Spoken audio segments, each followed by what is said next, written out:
The CDC has revised their mortality rate on COVID-19 from about 3 or 4%-ish, where they were saying it was 10 times what it would be, 10 to 50 times or something more dangerous death rate-wise than the influenza. Now they've revised that from 3 or 4% to 0.4% death rate with COVID-19. Which I think is about, I did a show on this, and I think in February, because Trump was getting beat up about him saying, I think it's going to be less than 1%. I think we're going to find out it's going to be less than 1%. And he's getting hammered. Like, no, the World Health Organization says 3.4%. It's like, no, that's not what they said. When you looked at what they said, including all the scientists on this, they all were saying, we're not picking up millions and millions of cases. We don't think it's going to be anywhere near where it is now. But that takes time for it to come down, where you understand how far it's spread. People can speculate. That's what happens. It's just a very much unknown factor of a new virus. Like, very much known. Trump was completely right on this. All of his experts were saying it too, by the way. But the media said, no, look at this report from the World Health Organization, who is really just reporting the current rate. We only have discovered, for every 100 cases we've discovered, 3 people are dying, right? Well, there's a lot of cases they're not discovering. It might be 3 out of 1,000. That still would be worse than the flu. Right. But, it's a totally different scenario to prepare for, obviously. And we probably first got a really good look at that from that Stanford study, where they looked into Marin County and how many people had the antibodies as opposed to how many people had the virus and the estimates and all that. And it was 50 to 85 times higher, the number of people who were actually infected, which lowered the mortality rate by a factor of 10 or 100. Yeah. And look, I've said on the air a bunch of times, I think I actually said 0.4 is what I think it's going to end up at. And the Lancet said 0.66. The initial, the Island Princess ship, which is a really good look at this because it's isolated. Like, there's no, where every case is, right? Mm-hmm. That turned out at a 0.8%.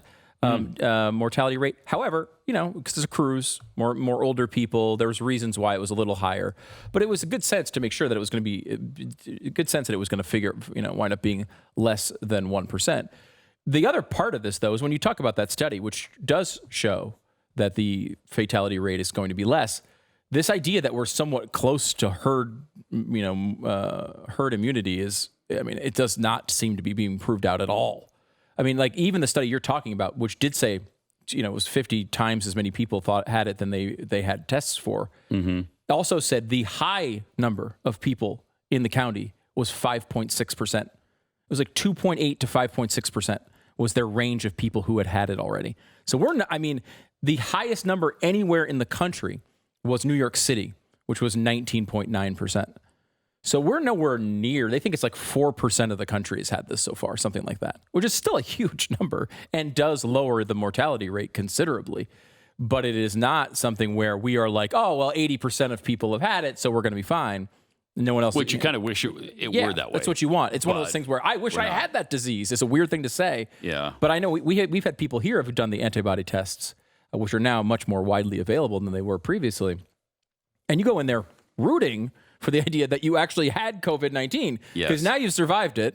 It would be over, and now you can go do whatever you want, in theory, because of the immunity, which does seem to be proved out. That's another piece of good news we had last week. That you do have some immunity. It does. They don't know how much. They don't know for how long. Yeah. But most of that has been speculation. I've heard Fauci say this in his testimony where he says, we do believe it will give you immunity, but we don't have the final confirmed test results of that yet. We believe it because we've watched every other virus and how it acts, so we believe it's going to react the same way, but we don't have it confirmed yet. The first confirmations really started trickling in last week, where they found there is some level of immunity for some time.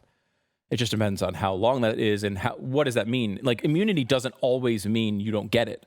A lot of times it means it's just a lot more manageable. Like, you might get a milder case it might be much more mild, and it's not that big of a deal. Either one of those is a good outcome. Yeah. We just don't want. I've had enough of this thing. I want it out of my face. Yes. I really do. I would love to move on to something else. But this week, maybe even today, we're going to hit 100,000 deaths. And when that happens, you're going to get parades from the mainstream media. They're going to do ticker tape parades. Yes. That sounds irresponsible. Dancing elephants. Really? I mean, yes. Ticker tape. Lion trainers. It's all of it. The whole circus is going to be brought out for us when it hits 100,000. They love to talk about the amount of deaths that there have been, because then they pin it all back to Donald Trump and blame it on him. Obviously ridiculous. Of course, that's what they're going to do. Yeah. I don't know if the American people are going to do that. No. Some will. The mainstream media will do that. So many people have their minds made up on Trump, and it does seem that the people who hate him are blaming him for everything. People who love him are blaming him for nothing. So I think there's, I don't think the response has been perfect from anybody. Governors, the president, the CDC, I think, has had major missteps throughout this. Yeah, huge. But that being said, it's a difficult situation to deal with. It is. It's not easy. But then you got people blatantly removing the blame from themselves and then placing it on the president, like Andrew Cuomo. Oh, he's the worst. With the nursing home thing. Mm-hmm. He's trying to depoliticize it by saying that he was following the federal guidelines from the Trump administration. No, he signed an executive order that sent COVID-19 patients to nursing homes. Yeah, guaranteed they would be admitted with COVID-19 positive. Mm-hmm. And also, the other part of that, which doesn't get as much attention, is that he prohibited nursing homes from testing patients for COVID-19 if they weren't showing symptoms. So, if you wanted to say, okay, we're bringing in 5 new people, let's make sure they don't have COVID before we get them started here, right? Totally sensible thing, responsible thing to do. And they said, you can't do that. You're prohibited from doing it. You couldn't have done a worse job if you were trying to kill people. Well, I honestly ask you this question. If you were to design a policy which had a goal of killing as many people in nursing homes as you could. Which was 5,000, by the way. Would you? And it's much more than that, by the way. Probably more. It's 5,000 confirmed, but they are not. They did this thing where they were taking people who were in nursing homes, got sick, went to the hospital, died at the hospital. They weren't counting them as nursing home deaths. Oh, wow. Which is infuriating. Infuriating. Wow.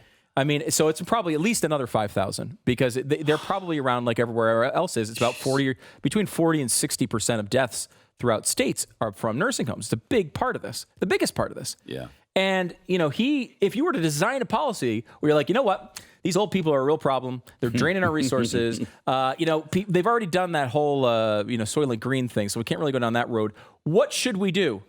Would you change a bit of Andrew Cuomo's strategy if that was your goal? No. You would say, what? Don't test people coming in. No, right.